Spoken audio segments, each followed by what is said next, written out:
One night. Hi Parul, are you okay? I am fine अभी। मुझे क्या होना है? नहीं मतलब वो आदमी अचानक से यहाँ आ गया और अजीब बिहेव करने लगा। तुम थोड़ा डर गई थी ना? हाँ, डर तो गई थी, लेकिन वो तुम्हारे घर आया था, तुमसे बहस कर रहा था। मैं तो तुम्हारे लिए कंसर्न हूँ। अरे मेरी टेंशन मत लो पारुल। उसे तुम्हारा एड्रेस कहाँ से मिला होगा? हो सकता है वो शॉप जहाँ से मैंने ये कैमरा खरीदा था वहाँ से मिला हो। वो सेकेंड हैंड इलेक्ट्रॉनिक बेचता है। मैं तो कुछ और काम से गया था वहाँ, लेकिन ये कैमरा देखा, अच्छी कंडीशन में था और बहुत सस्ता। तो भाई तुम्हें उसी वक्त समझ जाना था, बिकॉज अच्छी कंडीशन में अगर चीज़ें सस्ते मिले तो समझ जाओ कुछ ना कुछ गड़बड़ है ज़रूर। तो मैंने ले लिया। वो चोरी का माल ही बेचता है क्या? हो सकता है ये आदमी सच कह रहा था, किसी ने उससे कैमरा चुरा कर बेच दिया हो, इसलिए वो तुमसे वापस मांगने आया हो। पता नहीं, मैंने तो शॉप से खरीदा था। ऐसे ही कोई वापस मांगने आ जाएगा तो थोड़ी ना दे दूंगा। ये आदमी इस पुराने कैमरे को ढूंढते हुए तुम्हारे घर तक आ गया था। कुछ ज़्यादा ही अटैच लगता है इस कैमरे से। तुम्हें ना वो कैमरा वापस कर देना चाहिए था, स्पेशली जब वो इतना फोर्स कर रहा था। क्यों? मैंने पैसे देकर खरीदा है। ऊपर से अगर वो अच्छे से मांगता तो बात अलग थी। डराने धमकाने पर उतर आया था। हाँ, कितनी अजीब बातें कर रहा था। इसे मुझे दे दो वरना पछताने के लिए ज़िंदा भी नहीं बचोगे। तुम्हारे साथ अच्छा नहीं होगा। इसलिए तो बोल रहा हूँ, बिल्कुल पागल था। हाँ, और स्कैरी भी था। वैसे फालतू में ही बहस हो गई कि कैमरा रखने लायक ही नहीं। क्यों, कुछ दिक्कत कर रहा है? हाँ, जब इससे फोटोज ली थी तब बिल्कुल साफ थी, बट अब सबके फेस पर एक वाइट फ्लैश टाइप का है। लगता है खराब है, इसीलिए सस्ते में, इतने सस्ते में मिल गया। ना तुम्हारे काम का ना उसके काम का। मुझे क्या, मुझे तो वैसे भी फोटोज निकलवाने का शौक नहीं है। हाँ, इतना बोलता हूँ मैं तुमसे कि मैं अच्छा फोटोग्राफर हूँ। मेरे लिए फोटो से बहुत प्रीटी लगोगी तुम, फिर भी एक पिक नहीं निकालने देती हो तुम। हाँ, पता चल गया कितने अच्छे फोटोग्राफर हो, इसलिए सबके फेस ब्लर हो रहे हैं। अरे वो तो कैमरा खराब है। लिया तो तुमने ही है ना। मुझे फोटोज निकलवाना बिल्कुल पसंद नहीं है, एक भी नहीं। चलो, good night. Okay, good night. तुमने सुना है कल क्या हुआ? प्रिया के बारे में ना? I can't believe this. परसों ही तो मिली थी पार्टी में। She was so happy and active. हादसा कभी भी हो सकता है। पुलिस ने सीसीटीवी फुटेज निकलवाई है एक्सीडेंट की। वो पहले नॉर्मल ड्राइव कर रही थी, फिर उसने अचानक से कार मोड़ दी, जैसे उसके सामने कुछ आ गया हो, और उसकी कार दूसरे साइड से आते ट्रक से टकरा गई। ऑन द स्पॉट सब खत्म हो गया। उसे हॉस्पिटल ले जाने का तक मौका नहीं मिला। तुम जा रहे हो आज उसके घर श्रद्धांजलि में? हाँ, तुम? हाँ।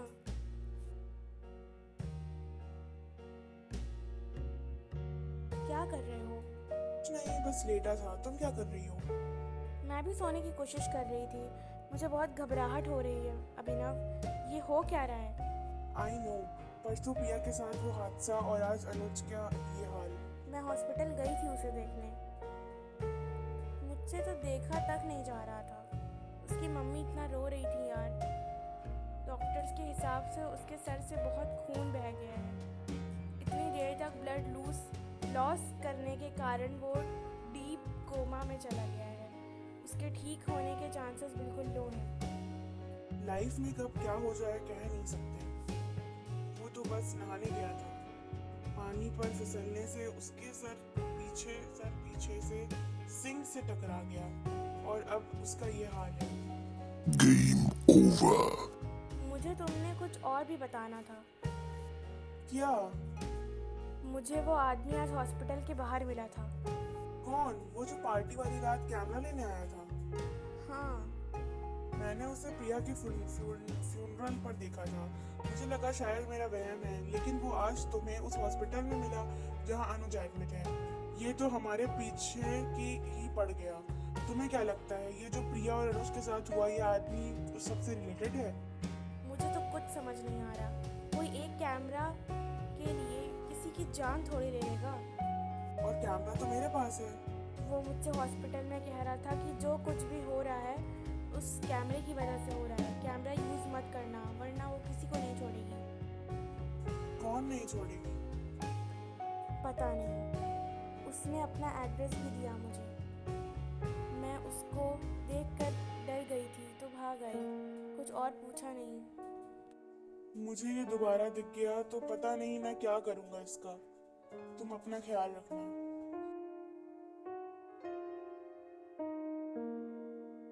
कार्तिक का कॉल आया था, उसके घर पर सिलेंडर ब्लास्ट हो गया है। व्हाट? कब हुआ ये? आज दोपहर में। वो ठीक है और उसके घर वाले? वो घर पर अकेला था। उसके किचन से निकलने के जस्ट बाद ही ब्लास्ट हो गया। अगर वो 2 सेकंड भी लेट हो जाता तो पता नहीं क्या हो जाता। ये सारे इंसिडेंट्स एक साथ हो रहे हैं उन लोगों के साथ जो उस रात तुम्हारे घर पर थे। It just can't be coincidence. कुछ तो वजह है इसके पीछे। कार्तिक कह रहा था कि उसे अच्छे से याद है, उसने किचन से निकलने के पहले गैस बंद किया था। वो लिविंग रूम में बैठकर टीवी देख रहा था। तब उसे लगा जैसे किचन से कोई लड़की उसका नाम लेकर बुला रही है, लेकिन वो घर पर अकेले था। जब वो चेक करने किचन में गया तो उसे गैस की स्मेल आई। किचन का डोर अपने आप बंद हो गया। बड़ी मुश्किल से दरवाजा तोड़कर वो बाहर निकला और तभी ब्लास्ट हो गया। Oh my God! अभी इस सब के पीछे कोई तो रीज़न है। हमें उस आदमी से बात करनी होगी। Are you serious? तुम्हें सच में लगता है कि इंसिडेंट्स के पीछे एक कैमरा है? हो सकता है वो कैमरा हॉन्टेड हो। कैसे गवारों जैसी बात कर रही हो? ये सारे इंसिडेंट्स उसी रात से स्टार्ट हुए हैं ना, है कि नहीं? लेकिन ऐसा कैसे हो सकता है? हमने उस दिन पारुल, अनुज और कार्तिक की पिक्स ली थी हाँ, और उन सब के फेस अपने आप ब्लर हो गए थे। हो ना हो ये सब उस कैमरे से ही रिलेटेड है। मुझे ऐसा नहीं लगता पारुल। और कार्तिक तो ठीक है ना, वो तो बच गया।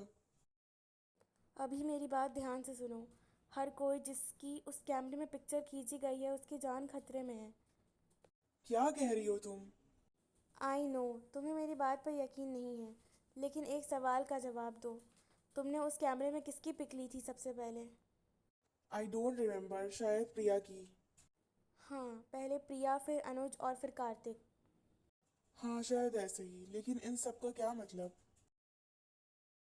मतलब जिस क्रैम से जिसकी फ़ोटो लेते हैं उसकी क्रैम से रूही की आत्मा उसे मारती है। रूही? अब ये कौन है? वो आदमी जो तुमसे वो कैमरा लेने आया था, उसकी वाइफ, जिसकी 3 साल पहले डेथ हो गई थी। मुझे कुछ समझ नहीं आ रहा। तुम्हें ये कैसे पता? इस आदमी का नाम प्रकाश है। उस दिन हॉस्पिटल में उसने मुझे अपना एड्रेस दिया था। मुझे लगा हमारे फ्रेंड ग्रुप के साथ जो हो रहा है उसकी वजह शायद ये जानता हो, इसलिए मैं आज उससे मिलने आई। तुम्हें पता है अनुज अब इस दुनिया में नहीं रहा। कोमा में ही उसकी डेथ हो गई। Oh no. प्रकाश हमें डराने की नहीं, हमें आगाह करने की, हमें बचाने की कोशिश कर रहा था। किस चीज़ से बचाने की कोशिश? अपनी वाइफ की आत्मा से। उसकी वाइफ रूही बहुत सुंदर थी और उसे अपने चेहरे से बहुत प्यार था। प्रकाश एक फ़ोटोग्राफ़र है जो अक्सर अपने इसी कैमरे से रूही की फ़ोटोज़ लेता था। लेकिन एक दिन घर में लगी आग से रूही का चेहरा जल गया। उसकी जान तो बच गई लेकिन उसकी सुंदरता खो गई और वो डिप्रेशन में चली गई। Oh my God. प्रकाश ने उसे बहुत प्यार से रखा, लेकिन रूही अपनी बदसूरत चेहरे के साथ जीना नहीं चाहती थी। उसने इस कैमरे में प्रकाश के लिए एक गुड बाय वीडियो रिकॉर्ड किया और फिर उसी कैमरे के सामने अपनी जान दे दी। लेकिन इन सब का हमारे साथ हो रही इन इंसिडेंट से क्या कनेक्शन है? तुम अभी तक नहीं समझे? रूही की आत्मा इस कैमरे से अटैच्ड है। इसमें उसकी डेथ के बाद जिसकी भी फ़ोटो क्लिक की गई उसकी जान चली गई। प्रकाश ने रूही की डेथ के बाद एक दो जिनके साथ ये कैमरा उसी यूज़ किया उनके साथ हादसे हुए। धीरे धीरे प्रकाश को समझ आ गया कि क्या हो रहा है, इसलिए उसने ये कैमरा यूज़ करना बंद कर दिया और अपने पास रखा। एक दिन उसके असिस्टेंट ने उसके घर से कैमरा चुरा लिया और उस दुकान में बेच दिया। जब प्रकाश को पता चला तो वो ये कैमरा लेने हमारे पास पहुंचा और उसके बाद जो हुआ वो हम सबको पता है। इस हिसाब से तो कार्तिक की जान खतरे में है। मैंने उसे शाम से फोन मैं उसे शाम से फोन लगा रहा हूँ और वो उठा नहीं रहा। कभी उससे कुछ हो तो नहीं गया? शायद वो भी रूही का शिकार हो गया। कार्तिक के बाद तुमने किसकी पिक ली थी? आई एम सॉरी पारुल, मुझे बिल्कुल आइडिया नहीं था कि ये सब हो जाएगा। तुम क्या कह रहे हो अभी? उस दिन पार्टी में मैंने कार्तिक की पिक ली और तुमने पिक निकलवाने से मना कर दिया। उसके बाद जब तुम डिस्ट्रैक्टेड थी तब मैंने चुपके से तुम्हारी पिक ली थी। Oh no. I am sorry Parul, but तुम्हें कुछ नहीं होगा। हम कोई सॉल्यूशन ढूंढ लेंगे, आई प्रॉमिस।